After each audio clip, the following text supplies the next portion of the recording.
Hello po mga Capricorns, ayan, and Cross Watchers. Welcome back dito sa Bonum Magos sa ating mga new subscribers and mga bagong pasok. Welcome po sa Bonum Magos. My name is Angel.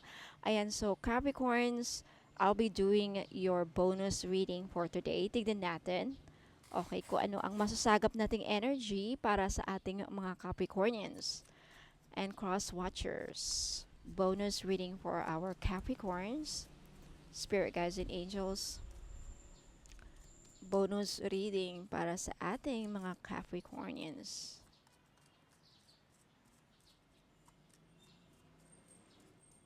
Capricorn, you have the Hermit. Some of you right now, you are in isolation. Some of you are searching for answers, looking for answers. May hinahanap na kasagutan. Four of Cups, some of you are disappointed in love. You're ignoring someone. Ayun yung feeling mo may kulang. You feel empty. You feel parang ayaw mo ng love. The Hierophant. Okay. It looks like someone here is... I feel like Capricorn, you're looking for someone who is willing to commit to you. No? When it comes to love life, for some of you, you don't want love life. Iba ang pinofocus mo. I feel like karamihan sa inyo, like, practical kayo Capricorn, like, aanhin ko yung pag-ibig mo kung wala tayong makain. Aanhin ko yung pagmamahal mo kung wala tayong makain. There's also that. You have the Nine of Cups. May wish na matutupad sa inyo, Capricorn, so claim this. Some of you are really just looking out for yourself muna. Like, there is this energy that you want to make sure na you're safe. Okay? If someone's gonna offer you love, you want to make sure that this person is really committed to you, seryoso, and ganyan. Alright? There's that energy. You have the lovers. Okay? You don't want to be in a third-party relationship. For some of you, nahihirapan kayong mag-isip or pumili ng choice. You have the Six of Wands. Yeah. I feel like right now, mas focus kayo, Capricorn, sa money. And mas focus kayo sa sarili ninyo. Like, the Four of Swords. You're really thinking. King of Wands. Yeah, iniisip nyo kasi, oh my goodness. I don't like your energy. You have the Nine of Wands. Stress na stress kayo, Capricorn, maybe sa trabaho lately. Stress na stress ba ang ating mga Capricornians ngayon sa trabaho? There's this energy that you're trying hard to make this relationship work, but it's not working. Some of you, na-stress kayo sa pera. You're looking for some money. You're looking for some finances. Importante sa inyo ang trabaho at pera kesa love life. There's that energy. Yung iba sa inyo na problema sa mga projects, sa trabaho, and sa negosyo. Okay? Some of you, you're worried about your promotion. Parang there's this pressure. You're so pressured. Pressured pa tayo sa work lately. Daming pinoproblema. There is this energy na you're trying hard this month, this week. Parang kailangan mong sobrang magkumayad. Yeah, the Emperor. You have goals to achieve. Super stressed ka sa mga goals mo. Capricorn, you have plans. It looks like frustrated kayo sa mga plano ninyo, project ninyo na mukhang nahirapan kayong ma-achieve.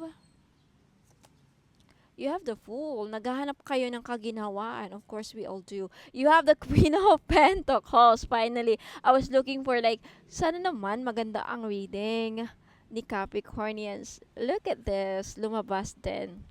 Okay. Talking about your plans and dreams and goals in life, Capricorn, and money.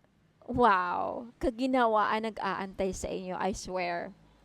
With regards to your goals and dreams, you will achieve the success that you want this year or this month.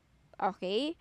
Yeah, although stress na stress kayo, Okay, with relationships, you're trying to make it work but mukhang hindi nagwo-work. Some of you are looking for some answers with regards to why this person doesn't want my love. There is this energy na why there's just energy na nagtatanong kayo na how come this person, bakit hindi niya ako pinapansin? Bakit hindi niya makita yung pagmamahal ko? Bakit hindi niya ma-appreciate yung pagkikare ko sa kanya, pagmamahal ko? Naiinis, for some of you, naiinis kayo sa person ninyo, hindi kayo makakatulog, hindi kayo, pati trabaho na apektuhan. But look at that, at the beginning, you will overcome this because you realize na if this person doesn't want me with the Queen of Pentacles, you're not afraid to be alone as long as your money is good, your finances are great, and your job and your career are looking good, and it's they all are except sa love life. For some of you, this person puts you in a third party, and yan pinoproblema ninyo. For some of you, hindi nyo alam, okay? Now, there is this wish fulfillment na matutupad. Yung iba sa inyo, if yung mga na-involve sa third party, there is this wish na sana ako ang pipiliin ng person ko. And for some of you, ikaw. For some of you, hindi naman because you have the Four of Cups. And I have the Three of Swords. This means heartbreak. Okay? For some of you, matutupad yung kahilingan ninyo na sana ako ang pipiliin ng person ko, ng love ko, ng mahal ko if may third party na involved. Okay? Wow. And for some of you, Capricorn, you want to succeed in your I feel like you want to be in control sa relationship. For some reason, you're dismayado kasi hindi mo makontrol ang person mo. Hindi mo makontrol ang situation mo when it comes to your love life. And diyan kayo na frustrate. Okay?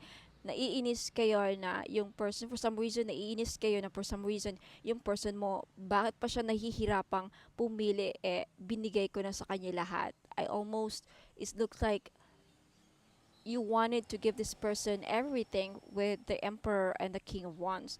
Yeah. But for some of you, nakikita ko, focus ka talaga sa career. Focus kayo sa work. And for some of you, nahirapan kayong i-balance with the Nine of Cups. Super stress kayo. Okay, for some of you, you're triggered. Natitrigger kayo. Naapektuhan sobra-sobra ang career ninyo, business, negosyo, and finances, kaperahan because of this problema ninyo sa person ninyo or love life. But, there is this good news kasi despite everything sa mga problema na kinakaharap mo, Capricorn, you will come out as a winner. Ma-overcome mo yung mga problema mo because you are a leader. You know how to handle the situation with the Emperor. You're taking the lead, you're taking action, and you know how to navigate the situation with the Emperor. May plano ka, oh. Ayan, you know what to do. You have plans. You're one step ahead of your person. It looks like dominante ka eh. You're taking in charge, kumbaga. And with the Queen of Pentacles, yeah, winner ka talaga. Winner ka dito. Winner ka, Capricorn. I love this. So, Capricorn, Sun, Moon, Rising, and Venus placement and cross watchers, you are the winner dito. Despite sa mga problema, frustration, stress, you will come out as a winner. So, wag ka mag-alala. Okay? So, yan po ang nasagap kong energy. I hope nagustuhan ninyo. Let me know in the comments if nag-resonate kayo. Ayan. May side meaning ha. Make sure that you're taking some really good rest, Capricorn. You need to take a break. Iwasan magpaka-stress, Capricorn. I think some of you are pagod na sa trabaho and sa kakaisip. Kaya huwag masyadong mag-isip. Okay? Alright. And wag masyadong mag-isip, okay, Capricorns, because I feel like a lot of you, pinoproblema ninyo if magiging successful ba kayo. And if there is this also this energy na pinoproblema ninyo yung mga pinapanalangin niyo gabi-gabi. Okay, just ano lang, be patient and have faith because in the near future, ito ang mangyayari. Okay, you will feel na sa wakas, okay, lahat ng mga plano ko, lahat ng mga gusto kong mangyari matutupad. Especially when it comes to your money and finances. Okay, makakaluwag na kayo. Ayan, makakaginhawa na kayo. Okay, in your finances, okay, sa problema sa pera, when it comes to your kaperahan. Okay, yun lang, mag-ingat sa inyong kalusugan, Capricorns, kasi mukhang super stress kayo this month, okay? This year, mag-ingat sa inyong kalusugan this year. Huwag masyadong iwas stress or manage your stress. Okay, kailangan nyo ng stress management.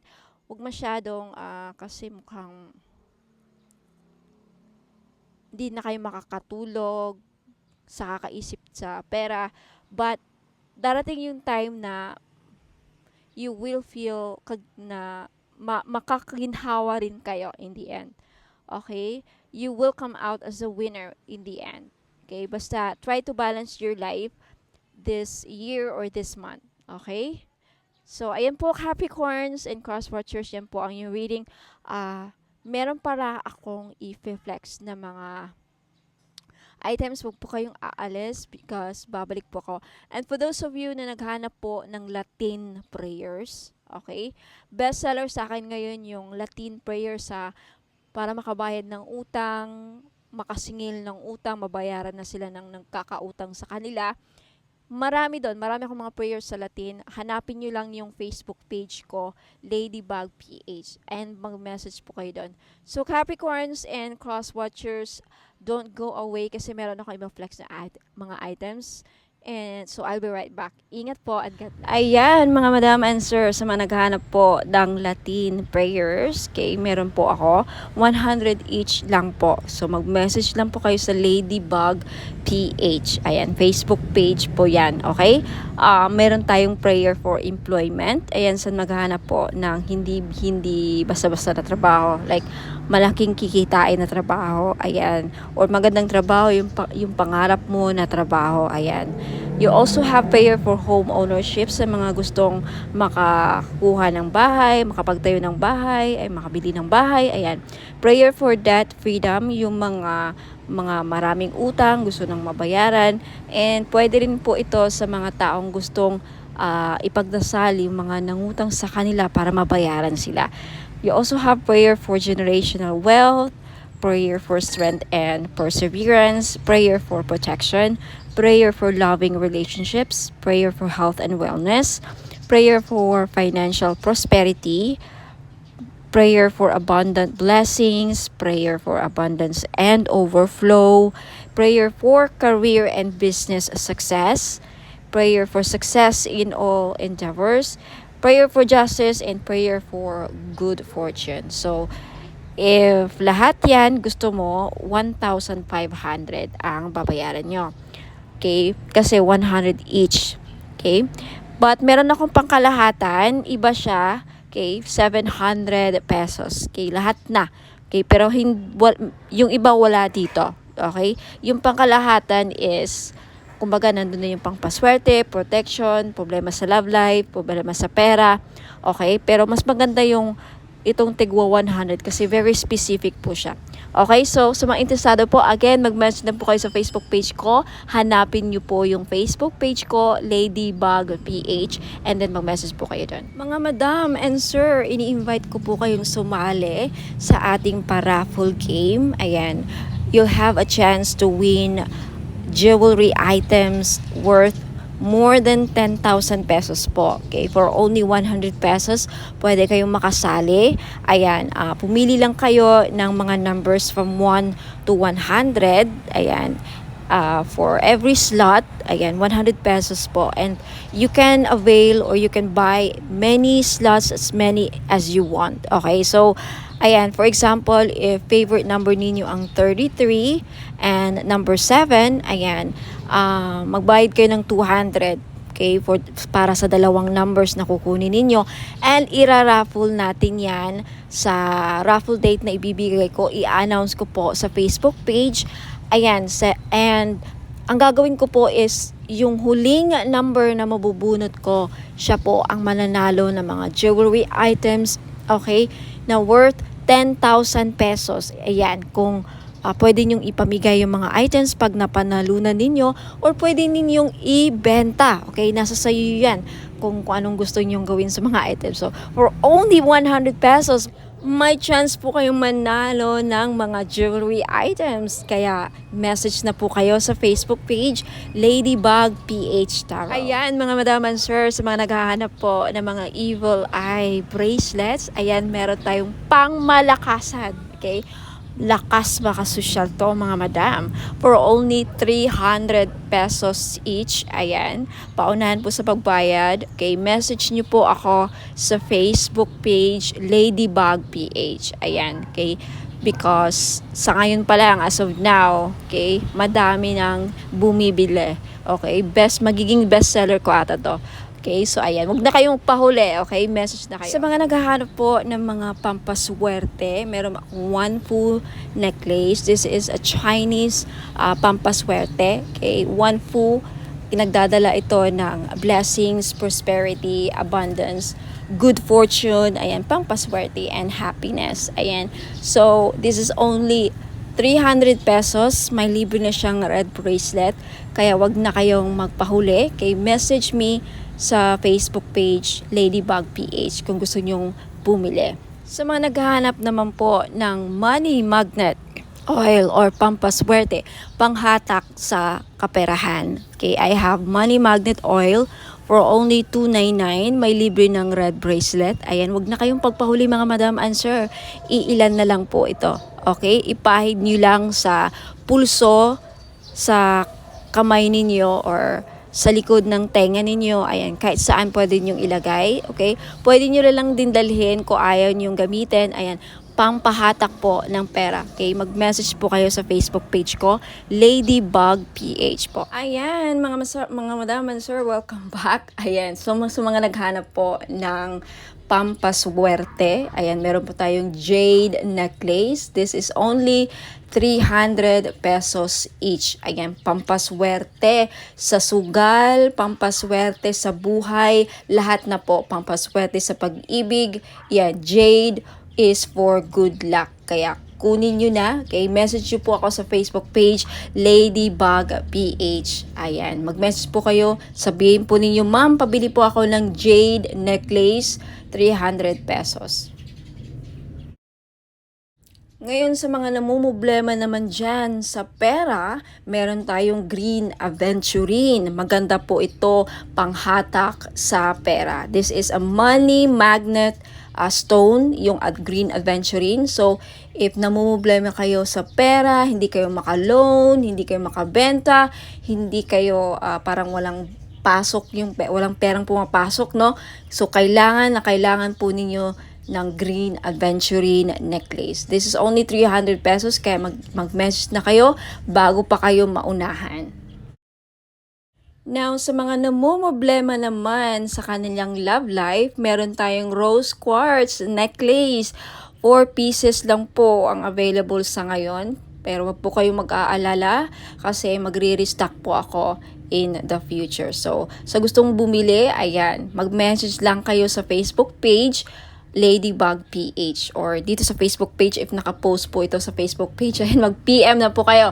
Okay, so yung rose quartz po ay tutulong sa inyo na ma-in-love lalo ang yung person. So, gamitin nyo po ito, okay, during or pag nasa tabi po ninyo ang inyong mga minamahal sa buhay, o di ba? Ayan, so yung rose quartz din po ay nakakatulong para maging maayos ang takbo ng iyong love life. Last but not the least, yung citrine necklace po. Alam naman natin na yung citrine is the stone, merchant stone. Okay? So, ibig sabihin yan, yung mga merchants or mga sellers. Kaya kung ikaw ay nagbebenta, meron kang binibenta, may sari-sari store ka, may restaurant ka, may business ka, ayan, maganda po itong citrine. Bagay na bagay po ito sa mga negosyante dyan. Okay? Para panghatak, pampaswerte, panghatak ng pera. Ayan yung citrine. And talagang mabibenta ninyo yung mga binibenta ninyo. Lalo-lalo na dun sa mga nagbibenta ng lupa. Ayan, pwede rin yung citrine. Ayan, kung meron kayong binibentang kahit anong binibenta. Okay? This is the seller's stone, kumbaga. Kaya, ayan, kunti lang yan. For sure, maraming bibili nito kaya paunahan lang po sa pagbayad. Kaya huwag ka nang magpahuli, mag-message na kayo sa Facebook page Ladybug PH Tarot. Kung ito nakapost sa Facebook page, ayan, mag-PM na po kayo. Sa mga naghahanap po ng mga diffuser bracelets, ayan, naka-promo sale po ako ngayon. 799 po for only 3 items. So, ano-ano yung mga items na yon? Diffuser bracelet, money magnet oil na 299. Ngayon, isa-sale ko na. And of course, hindi mawawala ang ating all-in-one powerful red bracelet. So, for 3 items, 799 na. So, mag-message lang kayo kasi I think this is only 5 pieces available yung set. Now, sa mga gusto namang bumili lang ng money magnet oil lang ang bibilhin nila, okay, this is only 299. Ayan, may libre ng red bracelet. Kaya ano pang inaantay nyo? Naka-promo yan ngayon. Ngayon lang yung pag hindi na ubus yung red bracelet. Kaya mag-message na kayo sa Facebook page. Hanapin ninyo Ladybug PH.